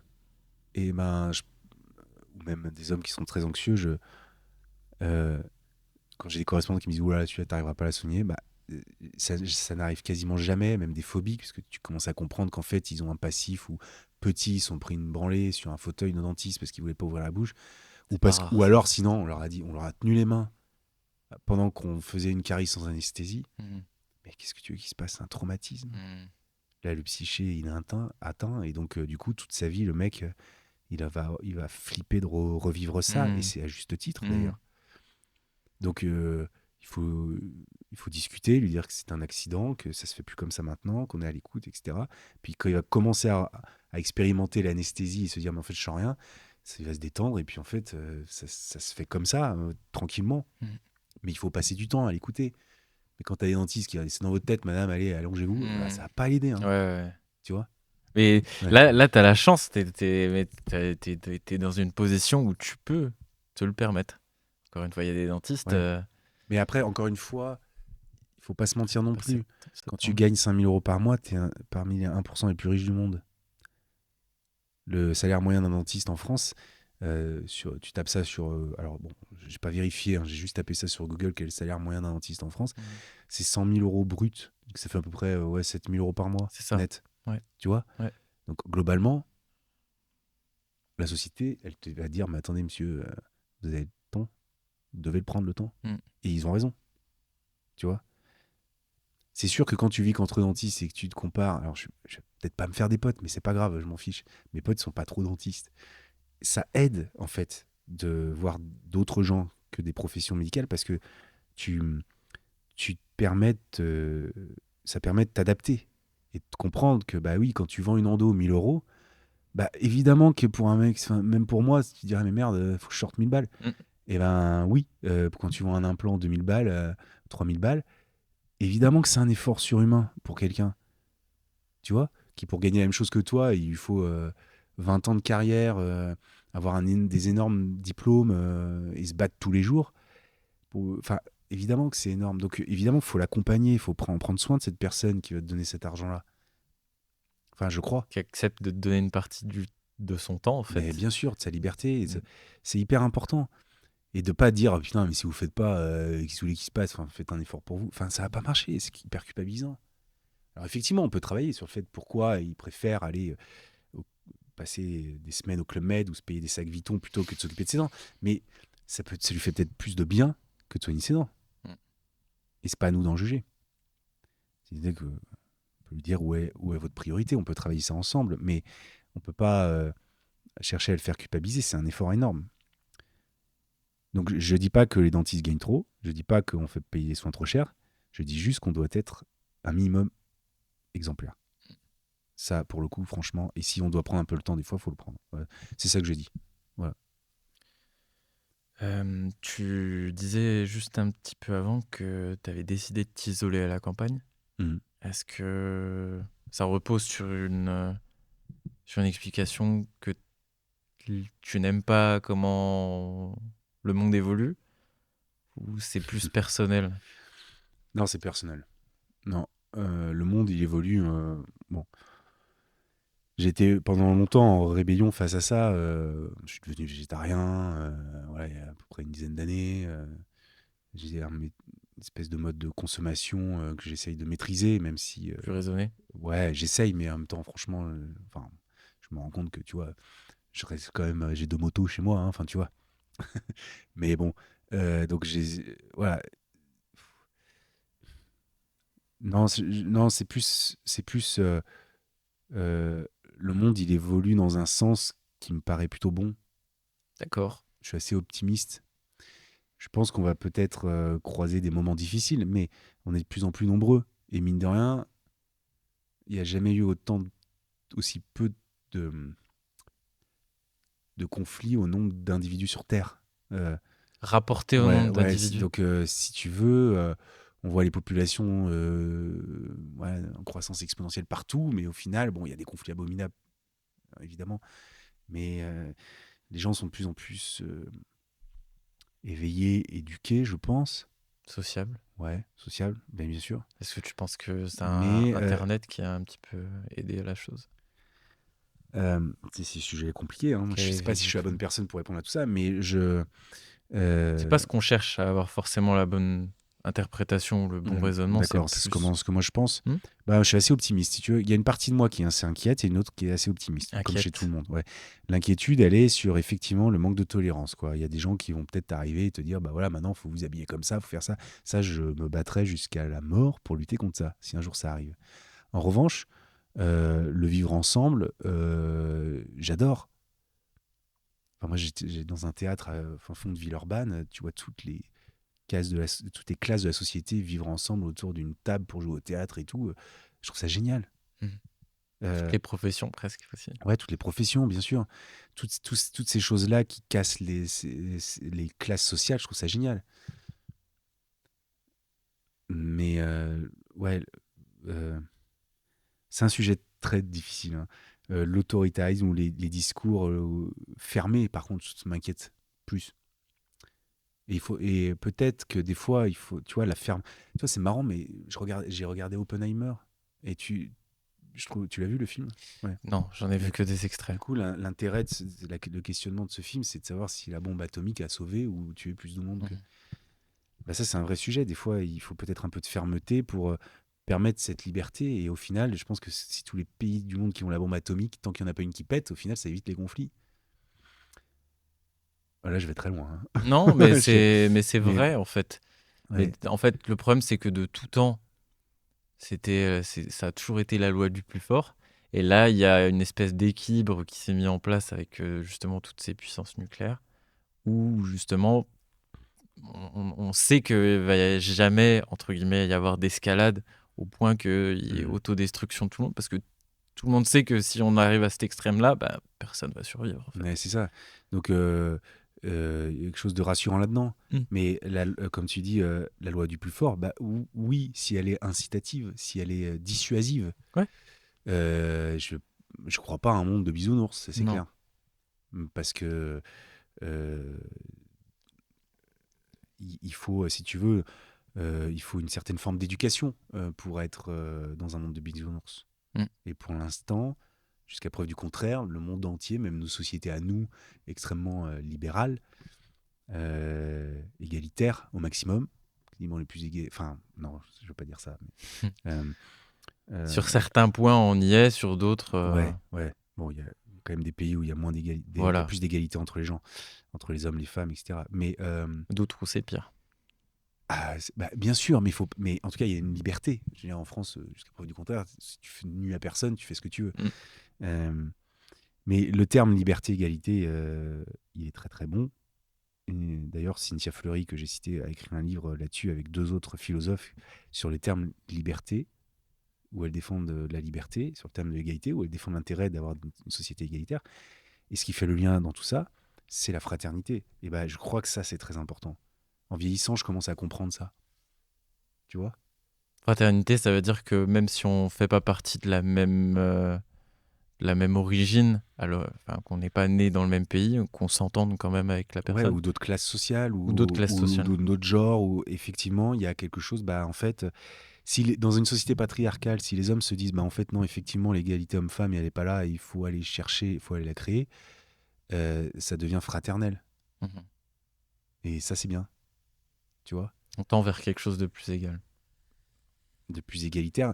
Le libéral, le libéral, c'est super, c'est une liberté totale. D'un côté, sans éthique, ça crée beaucoup de problèmes. L'égalité, c'est génial. L'égalitarisme, c'est moins bien de croire que tout le monde peut tout faire. Ça crée beaucoup de. Enfin voilà, Des frustrations c'est et ça. puis Et du coup, là aussi, sans éthique, c'est un vrai problème. Et la fraternité, elle vient équilibrer pour moi ces deux objets. Et en ça, je suis admiratif de ce qui s'est passé il y a 200 ans en France. Quoi. Parce que tu dis, mais en fait, c'était des génies, les mecs qui ont pondu ce slogan. Tu vois. Enfin bon, ok, voilà. très bien, ça me va. Je pensais pas qu'on parlerait philosophie ou On politique. parle de tout. Si tu veux, l'éthique, si, pour aller plus loin dans les projets que j'ai à venir, enfin que j'ai en tête. Alors, ouais, Ouais, ça, vas-y, ça, je vas-y. veux bien que t'en parles à la fin, Ok, alors je me juste tais. Alors. après. Je me tais. Tu le gardes sous le coude. J'aimerais qu'on passe à la rubrique numéro 5, Mhm. la rubrique Au fait, docteur. Quelle est ta pire anecdote ou le pire patient que tu as eu? Eh ben, Sans balancer de nom, évidemment. ouais, évidemment. J'ai réfléchi à ça. C'est pas évident parce que je t'en citerai deux. Je me souviens une fois d'une jeune fille, je pouvais pas travailler. Elle se plaignait tout le temps. Tu commences une chirando, puis au bout d'un quart d'heure, faut aller aux toilettes, et puis après, une demi-heure après, faut retourner. Tu sais que là, et là, tu te dis, waouh, la contrainte, ça va être compliqué de gérer une contrainte dans la vie. Et tu sens qu'il y avait il y a quelque chose qui cloche. Tu sens que là, c'est typiquement des profils de personnalité qui n'ont pas de surmoi, c'est-à-dire qui n'ont pas de cadre, tu vois. T'écartes la lèvre pour enlever les pointures, je m'en souviens, mais elle hurlait, quoi. J'étais, mais doucement. Je me dis, j'aimerais bien vous y voir, vous. Je dis, mais. Enfin, on va pas rentrer dans un rapport de force, mais si vous saviez ce que j'ai pu faire, là, il suffit juste d'enlever un point de suture. Donc il suffit pas enfin, c'est des états qui sont difficiles à gérer des fois. Tu serres Ça. les dents. Hein. Tu serres les dents. Quand c'est comme ça, tu fais quoi? Tu prends une grande inspiration. Bah, c'est une des rares fois où j'ai dit, allez, stop, on y va. Quoi. J'ai dit, on y va, faut enlever les points. Il y avait 3 points de suture sur les papiers. Enfin, je veux dire, c'était que dalle. Et tu te dis, mais non, là, c'est too much. C'est too much. Ça, c'est dur. Et puis, c'est comme les enfants. Mais les enfants, tu leur pardonnes parce que c'est des enfants. Mais là, Ils c'est n'ont une pas adulte. encore construit le Ouais, sur moi. bien sûr. Donc là, c'était une adulte. Donc, non, Enfin, on était trois à souffrir, mon assistant, moi et elle. Et la seule qui pouvait faire quelque chose pour que personne souffre, c'était elle, là, pour le coup. Alors que nous, on faisait hyper gaffe, enfin, tu vois, Hmm. comme d'habitude. Hmm. Donc, du coup, il y a ça. Après, il y a une anecdote quand même qui est assez traumatisante pour moi, j'y pense encore. C'est qu'une fois, c'est assez difficile d'en parler, mais je vais t'en parler, parce que ça peut arriver à tout le monde. Une fois, j'ai un patient qui était un peu dépressif, hein, tu vois, qui est shooté par plein de trucs, par plein de médocs, suivi en psychiatrie, etc. Puis en fait, il m'explique, alors que je demandais rien, voilà, qu'il avait deux filles et qu'il avait fait des actes de pédophilie, tu vois. Et là, tu fais putain. Et donc, moi, je suis là, ok. Donc, ça c'est. Tu m'as demandé, hein, qu'est-ce qui était mon pire souvenir. C'est mon pire souvenir. Ouais. Et en commençant à rentrer dans les détails, alors je lui dis stop. Je lui dis, moi, je suis là pour soigner votre dent. Hmm. J'ai- Parce que si jamais ça peut t'arriver, tu vois, t'es tenu au secret médical. Donc, j'ai tout de suite appelé mon avocat en disant, bon, qu'est-ce qu'on fait? On a vérifié qu'il était en procédure, etc. Donc, c'était le cas. Et donc, il était encadré, si tu veux. Dans les mains de la justice Ah déjà. bah oui, oui, il était puni, il était, voilà. Il m'expliquait tout ce qu'il vivait, que c'était horrible parce qu'il voyait plus personne à cause de ça, etc. Du coup, tu vois, ça m'a C'est traumatisé. normal en fait. Ouais. Mec. Non, non, mais c'est pas un sujet. Puis c'est pas moi, je rends pas à la Ouais, justice. bah J'ai ouais. pas. Mais du coup, ça m'a traumatisé. Hmm. Là, je me suis dit, ok, il a fallu que je reste dans l'endo et pas sur la personne que je soigne. Et elle me dit, la justice fait son travail. Et puis surtout, quelle est la place si tu veux, du secret médical? Où Mhm. est-ce qu'on y va là? Est-ce que je dois. Donc tout de suite, j'ai appelé mon avocat. Il m'a dit, t'es tenu au secret médical. Je sais même pas si là j'ai le droit de te dire ce que. En même temps, on sait pas qui c'est. Enfin Non, voilà, je vois pas comment ça peut. non. Donc je pense qu'on peut en parler parce que c'est juste dans une situation comme un cas clinique, quoi. Mm. Et donc, du coup, on a vérifié que tout ce qu'il disait soit bien vrai, c'est-à-dire qu'il était pris en charge, etc. Et puis, du coup, on n'avait pas. Mais si c'était pas le cas, j'aurais dû peut-être faire Faire une un procédure. signalement. Ouais, faire Mm. un signalement, Mhm. c'est sûr. En tout cas, je l'aurais fait. Des fois, c'est ce qui peut se produire, Mm. je crois, c'est plus chez les pédodontistes qui voient des signes de contusion, etc., un peu Ouais, bizarres, de ouais, de maltraitance, ouais. Ouais, maltraitance. ouais. Ça, ils ont le droit. Je sais que j'avais vu un article Mm. dans l'ONCD, c'est les Mais prospectus qui de t'envoient. toute façon, tu sais, moi j'ai des amis, leur petit est tombé du canapé, il s'est pété la tronche. Tu sais, il a fait comment ça s'appelle, un trauma crânien. Parti à l'hôpital, ils n'ont pas revu leur enfant pendant 3 4 jours parce qu'il y a eu une enquête. Mm. Ça a été un traumatisme pour eux, mais tant mieux au final qu'il y ait un excès de précaution, même si c'est dur à vivre. Mm. Ça, après, ça va pouvoir s'expliquer. Je peux te parler de la psychanalyse, mais on va pouvoir expliquer à cet enfant-là que même s'il s'en souvient pas, ça a créé un traumatisme, ou à ses parents que c'est une précaution sociale pour éviter de passer à côté de quelque chose de pire et de plus grave. Mm. Mais oui, c'est un traumatisme. Moi, demain, tu m'enlèverais ma fille en me disant vous la battez. Ce serait abominable. Mais Mm. en même temps, je comprends. Enfin, ce serait dur d'essayer d'être raisonnable en disant laisse-les vérifier et puis après, tout va rentrer dans l'ordre. Ouais, ouais, tu te mets quand même à Ouais, la place des parents, ouais. ben, bien sûr. Mhm. Mais en même temps, il faut aussi protéger les gens enfin, les personnalités plus vulnérables. Et un bon souvenir, pour finir Ah sur bah ça, le... j'en ai plein. Les patients Ça, heureux. ouais, ça, j'en ai plein. Ouais, franchement, j'en ai vraiment plein. Ben, tout le monde, hein. Ouais. Là, c'est au quotidien, C'est je plus dirais. ça. C'est plus les endos qui sont au cabinet, toute l'équipe qui est ici, qui ça se passe super bien. Enfin, tu vois la qualité des traitements qui s'améliore enfin, d'année en année. euh, tout ce que tu crées, tu vois, les salaires que tu peux augmenter chaque année, ça c'est super. Mm. Mm. Ça c'est super. La sérénité qui arrive au quotidien, tu vois. Ça franchement, c'est des super. Les patients qui te serrent la main, ils ont fait une endo parce qu'ils étaient envoyés pour un cas complexe, et pour les autres endos qui sont du quotidien, ils veulent venir quand même. Alors que t'es déconventionné, alors bah là tu te dis putain, ça c'est chouette. Mm. C'est qu'ils disent j'ai confiance qu'en lui et j'y vais, quoi. Ouais. Ça c'est vraiment chouette. Les avis Google, enfin tu vois, on a 400 avis Google, on a 4,9, c'est mais douteux. On nous a dit ça une fois. Enfin tu vois, ça c'est très agréable.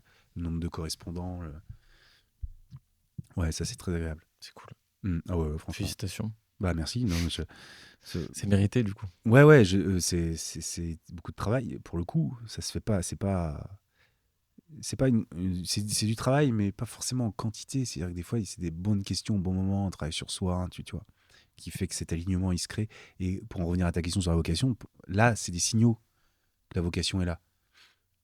Tu vois? Quand tu as le retour patient, que les gens aussi te Ouais, disent, ben ouais, c'est ouais, c'est c'est il y a un peu de travail ça. de Ouais, qualité, quoi. il y a un peu de ça, peut-être.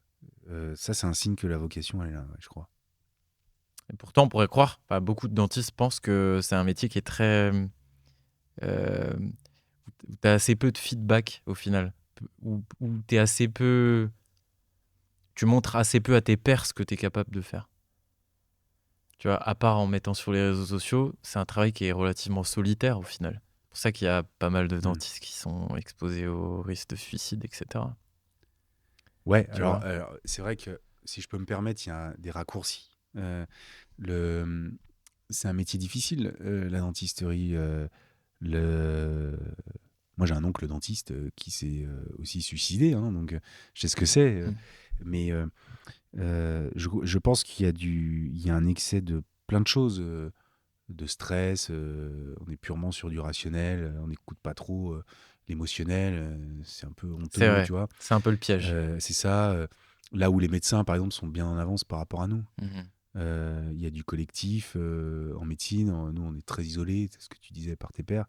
Et on essaye de créer du du contact par enfin, quand tu vois les groupes de dentistes sur Facebook, tu dis non, ça, c'est pas en balançant tes cas où tout le monde s'insulte parce que enfin, ça va pas aider. Par contre, effectivement, faire des soirées où tu discutes des cas où tu seras, tu prendras plus de précautions à dire à quelqu'un que son cas il est pas terrible ou qu'il y a un truc qui cloche quand tu l'es en bugne à bugne que derrière ton ordi. On est clair. Parce que C'est clair, on donc, est d'accord. c'est une lâcheté incroyable. Ouais, C'est pour ça que moi j'ai arrêté. ça rend fou. Ouais, ça rend fou. Ouais. Et donc effectivement, il y a plein de raisons. Après, plaire à ses pairs, moi c'est pas pareil parce que j'ai des correspondants, donc il faut que je plaise à mes correspondants, c'est sûr. Mais il faut que le lien se crée. Si tu vas pas leur demander aussi ce dont ils ont besoin. Tu vois, il y a un correspondant qui m'a dit un jour, il y a des années, ah, ce serait super que tu me fasses une clé en silicone avant de déposer les couronnes. Je dis, bah, pas de problème, je vais te la faire. Puis après, il te dit, mais c'est super, comme ça je fais ma pro. En fait, maintenant, dès qu'on a une couronne à déposer, on fait une clé en silicone. C'est con, mais. Et le patient, il repart Ça avec sa clé en facilite silicone et le correspondant qui arrive, il fait sa couronne en 2 secondes. Et ça, t'es attentif à ça. Et encore une fois, tout à l'heure, quand on a parlé euh, de l'étude qui parlait de ce que les patients attendaient des traitements endo, bah c'est pareil, les correspondants. On le sait, ce qu'ils attendent. Ils attendent de la disponibilité, euh, ils attendent des rencontres, ils attendent de pouvoir échanger avec toi. Donc, il suffit de s'y mettre, Mm. tu vois. Très bien. Est-ce qu'on peut passer à la 6e rubrique, la Ah, mais je toute t'en prie, dernière? je me laisse. Rubrique héritage. Qu'est-ce que tu donnerais comme conseil aux jeunes dentistes? Je dirais de prendre les choses par ordre, c'est-à-dire de commencer par travailler sur bah, évidemment le diplôme, etc. Mais une fois diplômé, tu veux dire jeune dentiste diplômé, Mhm. Ou eh ben, même qui sont encore à la fac, hein. ouais, eh ben, je dirais allez-y doucement. Tu sais, les mecs, ils arrivent, ils n'ont pas créé leur cabinet, ils n'ont pas trouvé leur équilibre, mais ils ont déjà un appart, ils ont déjà. Eh ben, forcément, ça peut biaiser après pour faire les bons choix, tu vois. Donc, ce que j'aurais envie de dire, c'est de jamais délaisser l'aspect corporel de qui on est, l'aspect mental aussi. C'est-à-dire travailler sur son corps, travailler sur son mental, sur ses relations aux autres. Et ensuite, ça devrait bien se passer. Mais d'abord ça. Trouver un Alors les équilibre. vieux, quand ils disent ouais, vous êtes génération loisir, tu penses à faire du sport. Ouais, ok, peut-être, j'en sais rien, mais au moins, comme tu parlais du burn-out, des trucs, j'essaye de tenir la route aussi. Mm. Et mine de rien, j'ai lisais une étude qui disait que euh, dans les années 80, tu doublais ton salaire en 10 ans, et alors qu'aujourd'hui, à la fin de ta carrière, tu as à peine fait 1,2, 1,3, quoi, un truc comme ça. La vie, elle est plus dure aujourd'hui, financièrement. Il y a un champ des possibles qui est moins présent, quoi. Pour acheter un appart, enfin acheter une maison, c'est un choix d'une vie. Un divorce, un drame dans une vie ou autre, tu vois. Tu perds 10 ans d'un coup. Mm. Donc, faut y aller doucement. Faut se construire sur des bonnes bases, des bases qui sont ouais, vraiment liées au corporel, au psychisme et aux relations avec les autres, qui sont émotionnelles, mais pas que. Hein. Enfin, tu vois, quand tu lis l'erreur de Descartes de Damasio, tu as l'impression qu'en fait, il faut pas du tout être rationnel, mais c'est pas le cas. Moi, je dis qu'il faut du rationnel et de l'émotionnel. Il faut les deux. Bah ça, faut être à l'écoute de ça. Voilà. Tu vois. Mm. Donc je dirais doucement. Allez-y doucement. Tu vois, c'est les mecs, ils arrivent, t'as l'impression qu'ils veulent déjà s'acheter, qui vont être les rois De du la pétrole. Porsche. Ouais, tranquille. Apprends déjà à poser un super bel implant. Puis après, tu verras que dans le même temps, tu vas en poser deux. Puis après trois. Puis après, apprends déjà à gérer tes échecs doucement. Puis après, les choses vont s'accélérer d'un coup et tu vas faire waouh, en fait, c'est fastoche. Mais si tu vas tester les limites trop vite, tu peux te faire mal si t'es pas prêt à les gérer, quoi. Voilà. Ça va de soi, en fait. Il faut apprendre à se casser les dents à un moment donné. Ouais. Avant de tout de suite penser qu'on va prendre une fusée et puis aller sur la Lune, quoi. Ouais, bah oui, oui. Mais doucement, avec Très bien. méthode. Voilà. Une dernière question. Quelle trace tu aimerais laisser derrière toi? Tu me parlais de l'autocontrôle entre praticiens. Ah oui. Alors, quelle trace je veux laisser derrière moi, mais tu parles à quel niveau? C'est pas évident. Euh, Est-ce que tu veux écrire un livre? Est-ce que tu aimerais Évidemment, mais qu'on parle de... quand je fais mes trucs, j'écris un scénar que j'ai du mal parce que j'adore le cinéma et puis j'ai un copain réal, donc j'aimerais le faire aussi avec lui. J'essaie de monter une pièce de théâtre aussi, euh, de réunir une équipe, tout ça, mais ça, c'est des projets qui sont longs à faire. J'essaye, dans le monde du dentaire, euh, déjà le fait d'avoir créé le cabinet, puis l'investissement que je fais à la SFE, parce que je suis vice-président de la SFE. euh, donc, c'est des choses qui me plaisent. Société française d'endodontie. Société française d'endodontie, ouais. Peut-être j'aurais envie d'écrire, évidemment, sur le monde du dentaire, mais est-ce que je suis capable de le faire? Est-ce que je vais le faire? Je sais pas. Parce que ça prend du temps, tu vois. Ça prend des mois, des années Mais pour sortir un truc. est-ce que tu es pas plus légitime à en parler parce que justement tu t'interroges sur ta légitimité à toi que d'autres dont tu me parlais qui en conférence parlent, qu'on laisse parler parce Mm. qu'ils font la pub d'un tel ou un tel et qu'on leur donne la parole? Mais c'est pas à moi de définir si je suis légitime ou pas. Mais c'est aux autres de me demander. Mais effectivement, mais il faudrait avoir une certaine vocation mais je suis un peu trop perfectionniste pour faire les choses. Non, non, non, mais c'est vrai ce que je te dis. C'est pas perfectionniste. Justement, tu vois, tu prends la rigolade et t'as raison parce que c'est rigolo. C'est un peu ironique. Mais c'est pour dire que quand t'es perfectionniste, du coup, tu fais pas les choses. Parce que Oui, si tu les fais, parce qu'elles sont jamais parfaites. jamais. Et donc, tu vois, Même donc, commencer un podcast, hein, c'est et c'est ça. pas... Et donc, c'est en ça où j'essaye de te dire que je suis trop perfectionniste. C'est que c'est pas une qualité. C'est que c'est quelque chose qui m'empêche de faire des choses.